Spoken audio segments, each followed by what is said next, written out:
नमस्कार दोस्तों, स्वागत है आप सबका फिर से एक नई वीडियो पर। आज हम लोग देखेंगे मैथ से संबंधित कुछ महत्वपूर्ण प्रश्न जो कि अक्सर एग्जाम में पूछा जाता है।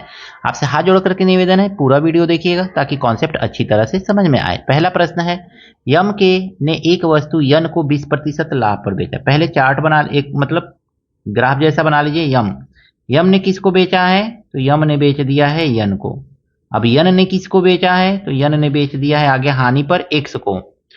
एक्स ने किसको बेचा है? तो ये एक्स ने बेचा है वाई को।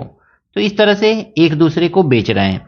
यम ने यन को कितने पे बेचा है? तो 20% के लाभ पर बेचा है। लाभ को हम प्लस से डिनोट कर रहे हैं, याद रखिएगा। यन ने 12% की हानि पर बेचा है, तो हम माइनस से इसको डिनोट करेंगे, हानि को माइनस से। फिर कह रहा है एक्स को बेचा, एक्स ने 25% का लाभ वाई को, तो प्लस यहां पे डिनोट करेंगे, 25% के लाभ पर वाई को बेच दिया। यदि यन को 72 की हानि हुई है, यन को कितने की हानि हुई है? 72 की हानि हुई है। मान लीजिए कि वस्तु का मूल्य जो है ना एक्स है, मान लीजिए कुछ समय के लिए 20% लाभ पर बेचा, तो इसका मूल्य कितना हो जाएगा? 120 एक्स बटा 100 हो जाएगा। यही तो होगा ना, 20% हानि पर बेचा, 20% के लाभ पर बेचा, तो इतना। अब कह रहा है यन ने इसे 12% हानि पर एक्स को बेच दिया। 120 एक्स बट्टा 12 हानि पर बेचा है ना, तो एक्स को बेचा, कितने में बेचा होगा? तो यहां पे थोड़ा सा सॉल्व कर लीजिए।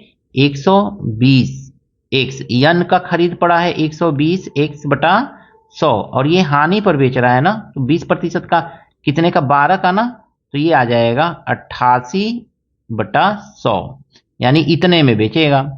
अब देखिए यहां पे काटिए, अगर में कट रहा है तो एक जीरो से एक जीरो यहां पे कट जाएगा।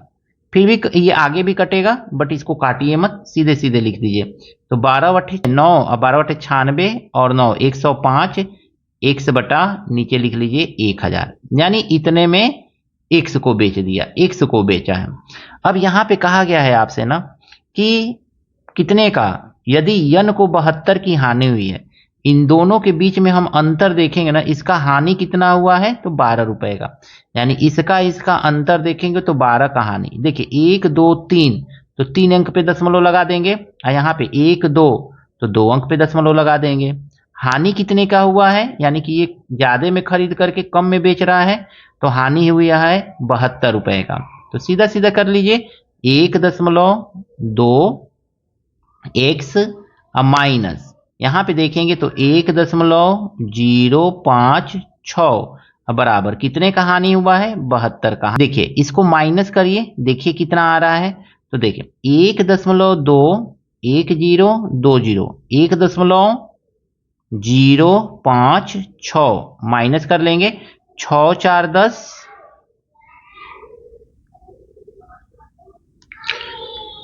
10 में से 6 गया 4, 9 में से 5 गया 4, और ये 1 हो जाएगा, दशमलव कैंसिल आउट, यानी कि 0.144 एक्स बराबर हमको कितना मिला? तो 72 मिला। दशमलव हटाने के लिए आगे हम 3 जीरो बढ़ा लेंगे, और यहां से इस 144 को हटा करके हम यहां पे लिख लेंगे 144। अब देखेंगे एक्स का वैल्यू हमको निकाल लेना है, यहां से निकल जाएगा आसानी से। 72 दूनी 144 दूनी, और 2 पचे 10, यानी कि x बराबर हमको कितना मिल गया? तो x बराबर हमको मिल गया यहाँ पे 500। तो वस्तु का मूल्य कितना हुआ? 500 हो गया। यहाँ पे पूछा गया है y ने वस्तु को कितने में खरीदा है।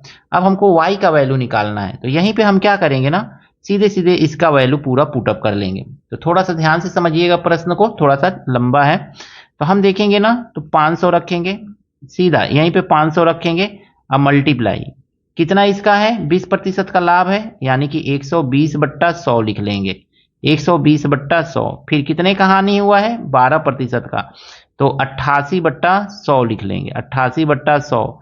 फिर मल्टीप्लाई, कितने का लाभ हुआ है? 25% का, तो 125 बट्टा 100 लिख लेंगे। बस अब आपको काट देना है, 2 जीरो से यहाँ पे 2 जीरो कैंसिल आउट हो जाएगा, 1 जीरो से 1 जीरो कट जाएगा, 5 से काटेंगे 5 दूनी 10, 2 से काटेंगे 2 छक्के 12, 25 पचे 125, 25 चौको 100, 4 से काटेंगे 4 दूनी 8, 4 दूनी 8। अब देखेंगे 22 पचे 110, 11 छके 66, 660 रुपया जो है वस्तु का मूल्य देना पड़ेगा वाई को। ऑप्शन नंबर बी इसका सही है दोस्तों। अगला प्रश्न है दोस्तों, x plus two x minus three x square plus k1 x plus k2 के गुणनखंड है, तो k1 k2 का मान है। कुछ नहीं करना है आपको, सीधा सीधा लिखना है x प्लस टू, एक ब्रैकेट में लिख लेना है x माइनस थ्री, ऐसे लिख लीजिए। और आगे लिखिए x square plus k1 x plus k2, ऐसे लिख लीजिए बस। अब इसका मल्टीप्लाई कीजिए तो ये हो जाएगा एक्स स्क्वायर, और इसको मल्टीप्लाई करेंगे अगर मैं तो ये कितना आएगा, एक्स स्क्वायर माइनस एक्स और फिर माइनस तीन दूनी 6, यही तो आएगा ना। मल्टीप्लाई करके देख लीजिएगा, इतना आ गया। अब ये हो जाएगा x square plus k1 x plus k2। अब देखिए k1 की जगह पे हमको क्या दिख रहा है, यहाँ पे कोई नंबर नहीं तो एक है, तो हम यहाँ पे लिखेंगे k1 is equal to minus one. और k2 की जगह पे हमको क्या दिख रहा है, तो यहाँ पे प्लस है, यहाँ पे माइनस, तो माइनस सिक्स।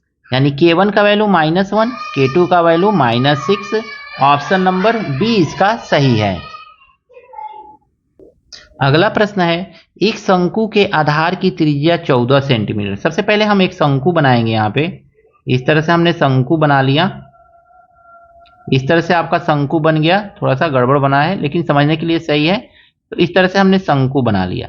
इसके आधार की त्रिज्या कह रहा है कितना है, 14 सेंटीमीटर है, ठीक है। और इसका ऊंचाई कितना है, ये हाइट है। तो इस हाइट को कह रहा है ना, ये हाइट यहाँ पे हम लिख ले रहे हैं, हाइट जो है 48 सेंटीमीटर है, 48 सेंटीमीटर है। अब कह रहे हैं ना एकदम हाइट के बीचों बीच में से आधार के समानांतर, इस आधार के समानांतर ऊंचाई के मध्य बिंदु एकदम बीचों बीच में से 48 का आधा 24 पर से क्या किया गया है, अनुप्रस्थ काटा गया है। यानी कि यहीं से अनुप्रस्थ काट लिया गया है, ऐसे ये इस तरह से कट मारा गया है, ऐसे काट दीजिए, इस तरह से अनुप्रस्थ काट दीजिए, ठीक है। अब जब बीचों बीच में से, तो ये लाइन जो होगा ना इस लाइन के समानांतर होगा। इसको मान लीजिए ये R1 है, तो ये क्या हो जाएगा, R2 हो जाएगा, ठीक है। या कैपिटल R मानिए इसको ना, कैपिटल R मान लीजिए।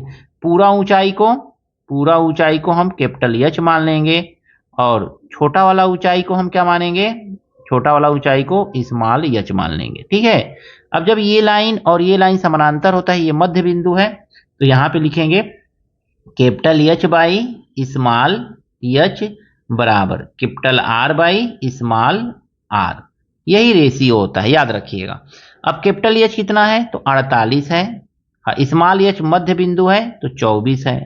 तो यहाँ पे देखेंगे R कितना है, कैपिटल 14 है, तो स्मॉल r कितना होगा, तो फाइंड कर सकते हैं यहाँ पे। तो 24 दूनी 48, और ये आएगा इधर 2 सत्ते 14, यानी कि हमको r स्मॉल r कितना मिल गया, यहाँ पे 7 मिल गया।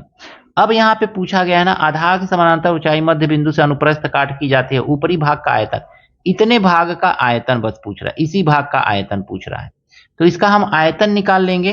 आयतन क्या होता है शंकु का, तो 1/3 पाई r स्क्वायर h, यही तो होता है ना। लिखेंगे 1/3, पाई का वैल्यू रखेंगे 22/7, ठीक है, 22/7 रखिएगा, दिया नहीं हो तो। r का वैल्यू रखेंगे 7 गुणे 7, 7 गुणे 7, और h कितना आया है आपका, ध्यान से समझिएगा, h आपका 24 है, तो लिख लीजिए यहाँ पे 24।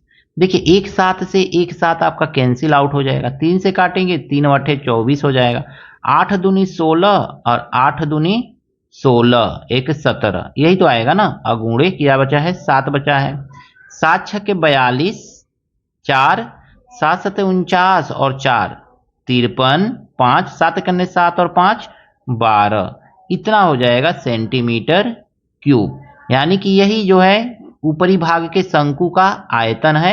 ऑप्शन नंबर बी इसका सही है। वह छोटी से छोटी संख्या जो कि पूर्ण वर्ग है 6, 10, 12 और 15 से पूरी तरह विभाज्य है। जब भी ऐसा प्रश्न देना तो आपको सारे नंबर का एलसीएम निकाल लेना है, 6, 10, 12 और 15, सीधा सीधा एलसीएम निकाल लीजिए। कोई ट्रिक यूज मत कीजिए, क्योंकि ट्रिक एग्जाम में भूल जाता है। तो आप क्या कीजिए, एलसीएम मेथड से इसका एलसीएम निकालिए, आसान तरीका है एकदम। सबसे छोटे नंबर से 2 तिहाई 6, 2 पचे 10, 2 छक्के 12, 15 उतार लीजिए। फिर देखेंगे तो 2 से कटेगा ये, 3 तो कटेगा नहीं, 5 भी नहीं कटेगा, 6 कटेगा। अब ये 15 नहीं कटेगा। अब 3 से देखेंगे ना तो 3 से भी अभी कट रहा है ये, 3 एक अन्य 3, 5 उतार लेंगे, 3 एक अन्य 3 और 3 पचे 15। अब ये 5 से कटेगा, ठीक है ना, 5 से, 5 एक अन्य 5 और 5 एक अन्य 5। अब देखिए अगर मैं इसका एलसीएम निकालेंगे तो हमारा क्या आएगा, 2 मल्टीप्लाई 2 मल्टीप्लाई 3 और मल्टीप्लाई 5, यानी ये एलसीएम हो गया। लेकिन हमसे पूछा गया है पूर्ण वर्ग संख्या, तो पूर्ण वर्ग बनाने के लिए जोड़ा सबका होना चाहिए। तो देखिए 2 गुणे 2, 3 का जोड़ा नहीं है तो हम लिखेंगे 3 गुणे 3, 5 का जोड़ा नहीं है तो हम लिखेंगे 5 गुणे 5। बस यही आपका आंसर हो जाएगा। मल्टीप्लाई कर लीजिए, 2 दूनी 4, 3 3 9 और 5 पचे 25, 4 गुणे 25 नवा 225 होता है, 9 पचे 45, 4 9 दूनी 18 4 22, 4 पचे 20, 4 दूनी 8 2 10, 4 दूनी 8 1 9, यानी वह पूर्ण वर्ग संख्या क्या है, 900, ऑप्शन नंबर डी। अगला प्रश्न है, यदि 2 का 8 भग्गा 3 प्लस 3 सही 4 बट्टा 5 भग्गा x माइनस 4 सही 7 बट्टा 9 बराबर 6 सही 8 बट्टा 9 है तो x का मान है, सीधे सीधे उधार लेंगे। 2 का मतलब होता है गुणा 8, अब भग्गा 3 का मतलब इसके नीचे ला लीजिए, 3 कर लीजिए और प्लस इसको देखिए तो 5 थे 15 और 4 19, 19 ही तो होगा, 19 बट्टा 5, अब भग्गा का मतलब 1 बट्टा x लिख लीजिए यहीं पे, 1 बट्टा x माइनस 9 चौको 36, 36 37 38 39 40 41 42 43, 43 अब बट्टा 9 इज इक्वल टू कितना है ये, तो 9 छके 54, 55 56 57 58 59 60 61 62, यानी कि 62 बटा 9 ऐसे लिख लिया हमने। अब देखेंगे ना तो 8 दूनी 16, इसको सॉल्व कर लेंगे तो यहां पे हमको मिलेगा क्या, तो 19 बटा 5x मिल जाएगा, ऐसे ही लिख लीजिए और इज इक्वल टू इसको सबको नंबर को आगे भेज दीजिए तो ये हो जाएगा 62 बट्टा 9, 8 दूनी 16 माइनस 16 बट्टा 3 और ये आगे जाएगा तो माइनस प्लस हो जाएगा 43 बट्टा 9, 9 है एलसीएम 9 ही होगा, लिख लीजिए 19 बाई 5x बराबर कितना लिखेंगे 9, तो एलसीएम है आपका, यहां पे देखेंगे तो 62 और 3 3 9, पहले इसको लिख लीजिए प्लस वाले को तो 43 और माइनस देखिए 3 3 9 तो 16 3 48, 43 में से 48 घटा दीजिए माइनस 5 आएगा, माइनस 5 में से 62 को घटा दीजिए कितना आ जाएगा, तो ये हमको मिल जाएगा 19 बटा 5 x बराबर कितना आया था 5 न माइनस करना था 62 में से, तो 12 में से 5 माइनस करेंगे 7 और ये 5 ऐसे हो जाएगा और बाई 9। इसको सॉल्व करेंगे ना आगे तो देखिए x को इधर भेज दीजिए तो x ऊपर चला जाएगा, तो अब देखिए x ऊपर गया तो मतलब x को इधर लेके आए तो ये नंबर इधर आएगा, यानी कि ये हो जाएगा 19 गुणे 9 बटा 57 गुणे 5, यही तो होगा ना। अब इसी को बस आपको सॉल्व कर लेना है, 19 तिया 57 और 3 तरीके 9, यानी x का वैल्यू कितना आ गया दोस्तों, तो 3 बट्टा 5 आ गया। ऑप्शन नंबर बी इसका सही है।